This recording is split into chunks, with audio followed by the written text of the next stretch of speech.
Ayan guys, so bibili na kami ng first coat para sa kwarto ko. Kukunin namin is yung pondo. Pondo ng bayan, charot. Davis Pondo guys, yung kukunin ko. Pupunta kami sa City Hardware na naman. Makailang balik na kami dun. Siguro baka memorize na kami ng mga tao dun sa City Hardware. Kasi lagi kami bumabalik dun. Kasi yun lang naman yung puntahan dito. Wala na kasi ibang mabilhan dito ng ibang hardware. Kasi nga, Kidapawan na, diba? So, di naman kalakihan itong city na to. Unlike sa Davao, marami kang pwedeng puntahan doon. Pero City Hardware lang kasi napupuntahan namin. Ayun, magpo-first coat na ako. And yun na rin yung gagawin kong pintura ko. Di na muna ako gagasto ng ibang pintura. Meron kasi akong gustong kulay. Yung kanyang color is bridal white yata yun. Yun yung gusto kong gawing color sa akin. Gawing color? Ano yung Tagalog ko? Parang napaka-basic. Parang pang-elementary. Pero wag muna. First coat muna tayo. Kasi gusto ko rin naman yung white. So, why not? Ayoko mag-expect ng day or month kung kailan ako matutulog sa kwarto. Kasi every time na nag-expect ako, every time na may sinasabi akong number or day or month, hindi natutuloy. Huwag tayong mag-expect masyado para hindi tayo masakta. Pag lalabas ako, hindi talaga ako nag-makeup ng makapal. Kasi mga tao dito mga simple. Hindi sila ma-makeup na tao. So, siyempre, makisama naman tayo ng konti, no? Tingnan mo, SPF 23. Yung normal na Silka, parang ano lang, SPF 10 ba yun? Or 8? Maliit yung SPF niya, kaya hindi ko siya magamit sa labas. Ayun, no, ang dami nilang ano, may 700 sila dito, besh, or 70 na size, be. Ayan, ito yung kasya sa room ko. Ito yung kasya sa room ko. Yung size niya, pang room ko talaga. Pero yung nakuha namin, 80. Ang laki. Hopefully, maabutan ko pa to. Kasi itong City Hardware, kasi nauubusan sila ng stock. Sana pagbalik ko dito, may mga stock na. Nasaan na yung pondo? Parang wala akong makitang pondo.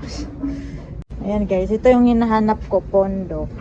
Yung maliit dito. Pero ang laki nito eh. Feeling ko mapumanik 1,000 na yan. Mahal din. Ito, ganito. Kasi ano siya, primer tapos coat in one. So, parang 2 in 1 na rin siya, guys. Pwede sa wall and ceiling, pwede rin siya sa kayo. Pwede rin siya sa kahoy. Pero ang laki nito, wala bang maliit? Guys, ang ganda ng cabinet nila dito. Mura din. Mura ba yun? And then, ayan, kasali to ay hindi pala mura. So, ito naman yung ano. Pero ito yung pinaka-bet ko, be. Ito talaga. Ito, 5, and then 4. And then, another 4. So, ipag-plus natin yan silang lahat.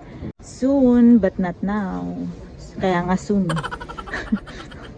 Ayan. Ganda rin to, pang ano. Basta, maganda siya. Yung available lang na pondo is yung malaki, yung 16 letters. Hindi available yung 4 letters. Kulang sila ng tao dito, besh. Kulang sila sa tao. Walang nag-a-assist sa amin. Ano na, nagbakasyon na yata yung mga tao dito. Tagal na kami dito. Babad na kami dito. As an introvert, yung hirap mag-approach. Pero wala talaga eh. Kahit pa introvert ka, wala talaga. Wala kang ma-approach kasi wala kang makita. Walang workers dito. Yan ang ayaw ko sa City Hardware. Outfit check na lang tayo. Outfit check.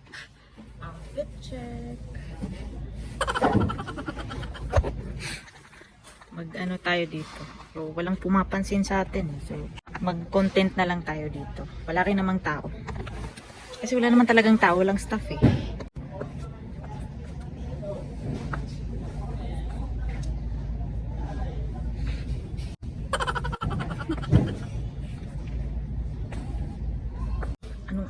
Anong oras na? May work ako. Pag-order na lang ako sa TikTok, besh. Kung ayaw yung mas stress sa online, kayo bumili. Uwi na tayo. Doon tayo sa iba. Sa Dayaw ta?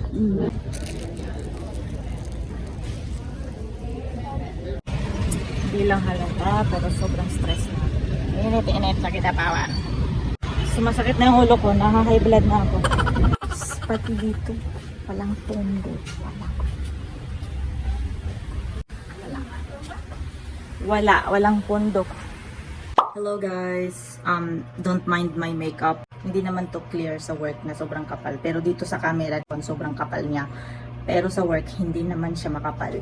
Unexpectedly, I decided na mag-transfer na dito sa aking dream room. Pero hindi pa siya tapos. As you can see guys, hindi pa siya tapos guys. Ayun ang aking working station. Ayan. Hindi naman ako nagkwarto para magkaroon ng aesthetic na room. Hindi yun yung purpose ko. Pero syempre bonus na yun kung maganda yung room mo. Kung pagagandahin mo pa yung room mo, that's okay. Na-realize ko na ano ba yung rason kung bakit ka nagpagawa ng room? Ano ba yung rason? Syempre, comfortability. Para maging comfortable ka. Yun lang naman. This is my first day na matutulog ako sa kwarto na to. Yes. Wala pa pong window. Wala pa yung sliding window natin. Hindi pa nagagawa kasi wala pang... Yes. As you can see guys, itong door na to. Ito yung door na nabili namin pero hindi kasya dito sa aking door or dito sa aking frame. Kasi 70 to. This is 80. You know? So, pansamantala dyan muna siya. Kung magpapagawa kami ng kwarto, yan na lang. Ito na lang yung gagawin namin kwarto. Gagawin namin door para dun sa susunod na kwarto. Wala namang perfectong tao. So, lahat naman tayo nagkakamali. That's why, nag-decide na akong matulog dito. Kasi sabi ko, ano pa bang hihintayin ko? So, yun. Gusto ko lang simple, guys. I want simple. Simplicity. Wow, hindi halata sa makeup mo. Simplicity. Good morning, guys. Dumating na yung ating parcel ngayon. So, ito yung aking in-order na table. Hindi ko yan na-expect na ganito siya kalaki, besh. So, this is 120 cm ba yun?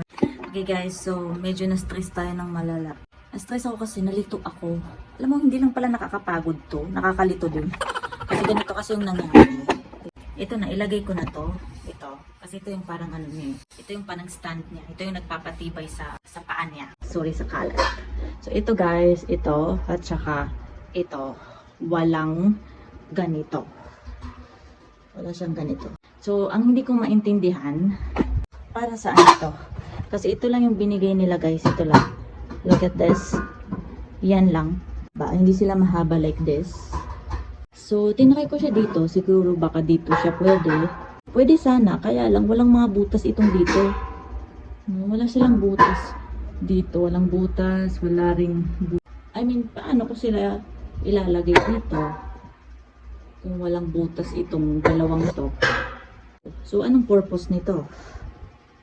So, may butas naman ito sa gilid. Paano natin sila ikukunik? Walang mga butas to. Para saan to? Isasali natin to sa i-rate natin guys. Kasi kulang to eh. Ay, nalilito ako. Sayang pa naman to. Marami pa oh. Marami pa silang pako. So, hindi natin sila magamit. Sobrang napagod ako sa table na to. Madali siyang i-assemble. Nagkamali lang ako sa lagay.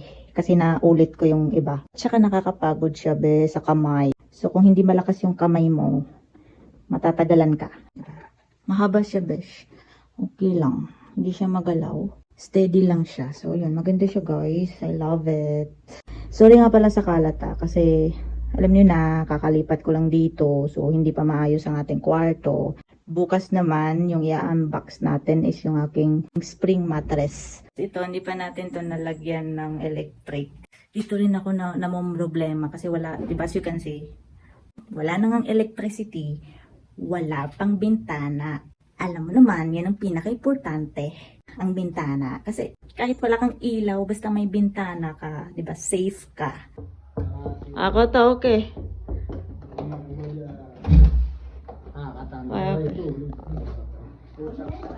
Okay. Gumagana na ang kuryente nito guys, may electricity na tayo, meron na tayong ilaw. Pintura na lang mga beshi. Hindi ko in-expect na mauuna yung electricity. Hindi ko talaga in-expect lahat ng mga pangyayari ngayon. Basta importante, diba? Nandito na tayo sa ating dream room. Step by step naman to guys. Step by step para sumakses. Ang cute ng table ko. Dumating na yung aking pom. Ayun, medyo kinakabahan ako kasi nakikita ko yung mga advertisement nito guys na bigla siyang bumubuka. Ganon. So medyo scary siya. Kailangan medyo umawat tayo ng konti, no? Ayun nga pala guys, ayun pala yung box niya, oh. Ayan. So, secure na secure siyang dumating dito. Ayun, medyo mabigat siya guys. Grabe, ang dami ko nang nadalang mabibigat na gamit. Guys, kita niyo ba yun? Sana natin.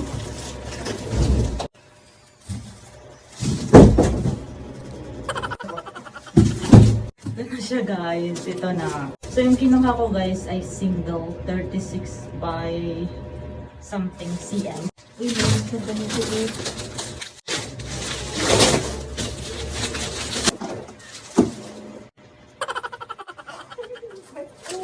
Tama ba itong ginagawa ko? Wait, wait, wait.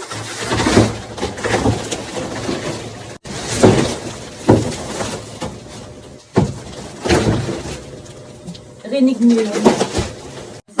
Oh my gosh. Parang pumupulit siya din.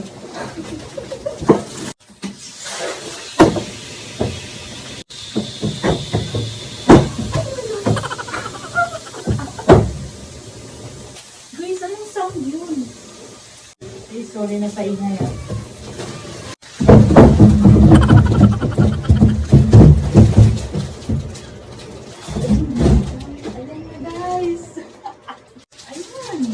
Natakot ako dun ah. Guys, yung sound niya parang may puputok. Ayun mo yun. Pinakaba mo ko dun. Okay na siya guys. Oh, may unang pa pala. Oh.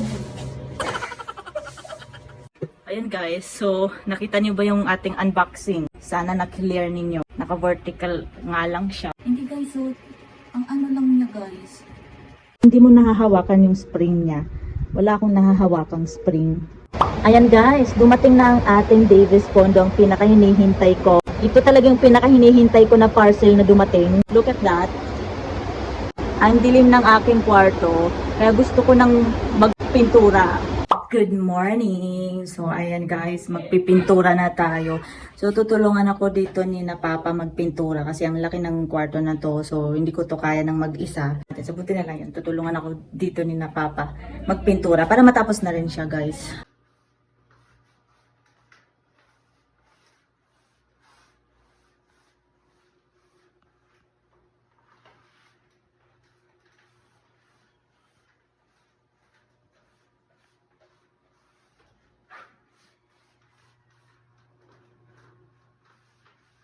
Welcome to our humble kitchen. Ayan guys, ang ating cute na kitchen. Nailipat na ang ating refrigerator. Meron na rin siyang electricity. Pwede nang magluto dito. My breakfast for today is coffee and boiled egg and extra big noodles.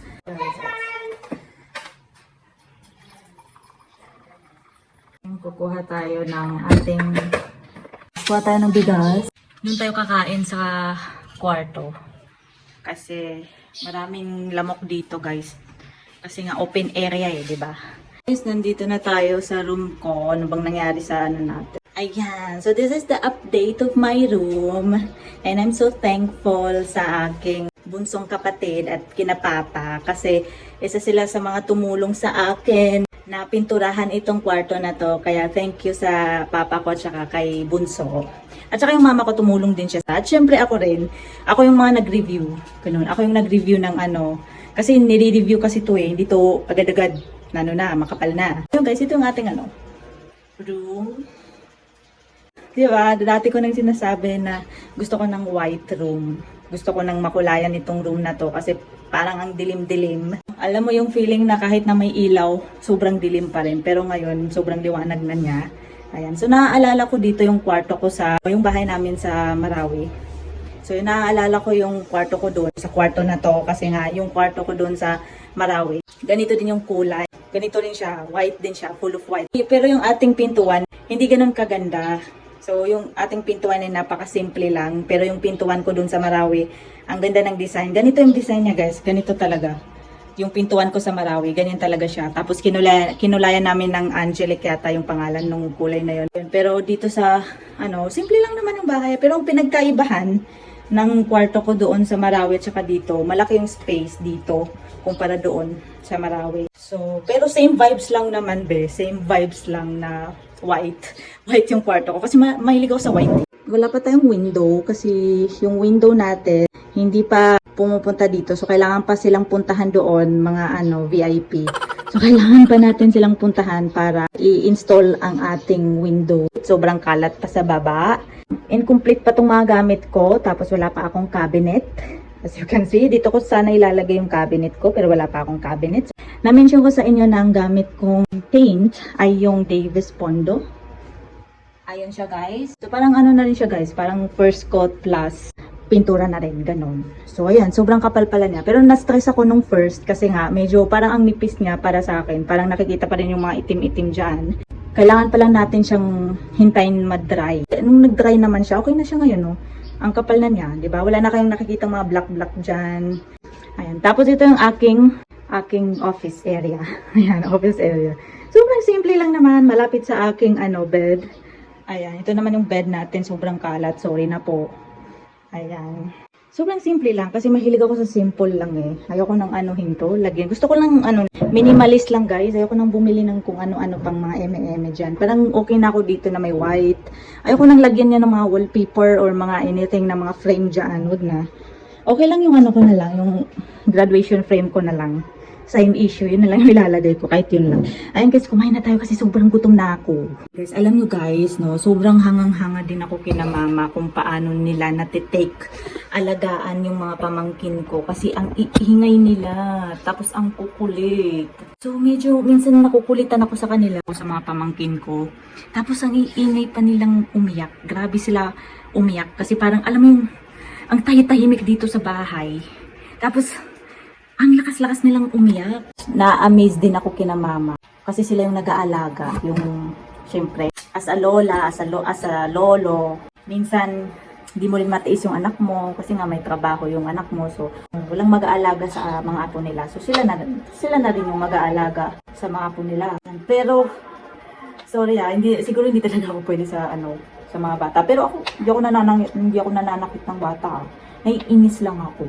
Naiinis lang ako din sobrang ingay nila. As in nakakasira siya sa eardrums. Ako sobrang sensitive ko sa mga noise eh. Ayoko ng sobrang ingay. Pero kasi naiintindihan ko naman kasi mga bata naman. Okay, try natin to. Ito yung libreng coffee sa Ribisco. Kasi pag bumili ka ng Ribisco na isang pack, meron ka marireceive na ganitong coffee. From Wings Food, Top Coffee, 3-in-1 instant coffee. Ayan! Diyan tayo mahilig ng mga Pilipino sa 3-in-1 instant coffee. So, sana mayroon tong lasa, no? Kasi medyo malaki yung water natin. Dati hindi ako mahilig sa coffee kasi nagpapalpitate ako. Pero ngayon, parang gusto ko na siya kasi wala akong ka-energy pag nag-work ako. So, tapos inaantok pa ako. Lalo na pag nasa bahay kayo, kailangan nyo talaga ng energy guys. So, yung coffee lang yung alam kong magpapa-energize sa atin. Ano siya? May pagka-caramel yung yung lasa niya. Masarap naman. Lasang 3-in-1. Ayan guys, ito yung ating extra big. Nag-dry na siya. Hindi ko na sila na So, kailangan pala is namimix mo na sila agad kasi yung nag-dry siya. Ako lang ba yung ginagawang ulam yung extra big at saka yung pansit canton? Kasi gusto ko silang inuulam eh. Tapos with boiled eggs. Wow, sobrang sarap. Bismillah. Nakaalala ko yung extra big ng college days ko sa MAC. Ito lang yung lagi kong ulam doon. Pero kung napansin ko, nag-iba yung lasa ng spicy nila. Yung flavor nila na spicy. Nag-iba yung lasa. Kaya kinukuha ko na lang yung calamansi. Kasi yung calamansi, yung chili mansi hindi naman nag-iba. Parang lumiit pa. Dati extra big talaga siya. Sin talagang big na big. Pero ito parang lumiit siya. Imaginin mo guys, kailangan kong gumising na maaga para mag-work. Kulang ako sa tulog talaga. Ayoko ng feeling na gano'n, na sobrang kulang ng tulog. Pero wala kang choice. Kailangan mo talagang gumising. Tapos di pa ako makatulog ng mabuti. Kaya nakakapuyat ako ng hindi ko sinasadya. Ayun guys, humahaba na yung ating video. I think dito ko na i-end ang ating video, itong vlog na to. So kaka-edit ko lang. And then, ito na lang, yung kulang para i-insert itong vlog na to doon sa vlog na in-edit ko. Ganun guys, mahirap talaga guys mag-vlog kasi alam mo yung pinaka-challenging yung edit talaga. Yung pag-i-edit, ang hirap mag-edit. Madali lang magsalita sa camera pero yung pag-i-edit talaga yung pinakamahirap sa lahat. 2 weeks na akong nagsistay dito sa dito sa aking kwarto, which is ang tawag ko nga dito dream room. Siguro dream room kasi nga malaki siya kasi talagang pinangarap kong magkaroon ng malaking room. Lahat ng mga naging room ko kasi medyo hindi gaano kalaki. Ganun. Pero ito yung pinakamalaking naging kwarto ko. Yung sa ano naman, yung kwarto ko doon sa Marawi, yung bahay namin doon, okay naman yung room ko doon, katamtaman naman siya. Pero hindi siya ganito kalaki, ganun. So, thankful naman ako doon sa room ko doon. Kasi parang yun yung naging first room ko. Ay, hindi pala first room kasi dito pala yung first room ko kasi tumagal kami dito eh. Kasi dito ako gumraduate ng elementary. So, it means, ito yung first room ko. Hindi dito sa ano yung doon sa ano, sa loob. So, maliit yung room ko dyan sa loob. So, yan yung first room ko kasi bata pa ako. Dito na ako gumraduate ng elementary. So, ibig sabihin, yan yung first room ko. And then, second room ko yung sa Marawi. And then, ito yung third room ko. Ayan, sobrang malaki na, di ba? Alam mo yung, kita mo yung, ano, step by step para sumakses. Sa first, sobrang liit, sobrang sikip. And then, doon sa Marawi, sa second room ko, medyo hindi naman sobrang sikip, hindi naman sobrang init. Katamtaman na yung laki. And then ngayon, malaki na siya. Malaki na. Ganun lang. Ganun lang yung buhay, guys. So, laban lang. Laban lang kahit na maraming mga ano dyan. Mga inggit dyan. Sorry. Sino bang inggit? Sino ba? Sino ba sila? See you again sa next vlog. Tignan na natin kung magkakaroon pa ako ng motivation mag-vlog sa next na vlog. So, ayun lang. Thank you guys for watching. Kailangan ko nang inumin ang aking coffee kasi sobrang lumalamig na. Bye-bye. Thank you. Sa wakas guys, after 2 weeks ng paghihintay, nalagyan na rin ng window. Imagine mo yun, 2 weeks akong natulog dito nang walang window. Yung anxiety na nafe-feel ko nung wala pang window. Di ko makakalimutan yun. Iba pa rin talaga pag naka-window ka talaga. As you can see guys, sobrang kalat na. Naku naman. Hindi ko na alam. Wala pa akong cabinet. Ay, naku. Importante tapos na yan. Ayan guys. I'm so happy.